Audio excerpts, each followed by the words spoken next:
Hello uncle, अनि धान कतिको फलेको छ हौ यसपालि? धान राम्रै फलेको।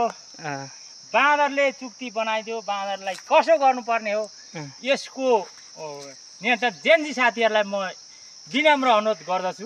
ए बाँदरको लागि बाँदरको के भन्नु समाधान कसरी हुन्छ हुन्छ भनेर चाहिँ हैन भनेर चाहिँ हाम्रो जेन्जी साथीहरूलाई गर्छु। आग्रह गर्नु प्रत्येक यो खेती किसानको मान्छेलाई भरुवा बन्दुक चाहियो होइन। कि त सरकारले कि यहाँ हामीलाई यो बाँदर नियन्त्रण गरिदिनु पर्यो।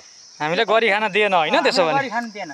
हेर्नु धान भरि चाहिँ हेर्नु होला यी पराल मात्रै छ साथीहरू होइन। यो सबै धान झारेर धान झारेर विरक्त लाग्दो बनाएको छ साथीहरू होइन। हेर्नु होला ए हेर्नुहोस् त देख्नु देखिँदैन होइन साथीहरू। अब यो भुइँभरि नै छ पुरै बिस्कुन फिजाको जति नै बोकिराखेको छ साथीहरू।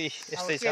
जेन्जी साथीहरूलाई पहिलो माग चाहिँ म किसानको तर्फबाट 18 पाथीको खेत रोपेको छु, बिउको खेत रोपेको छु।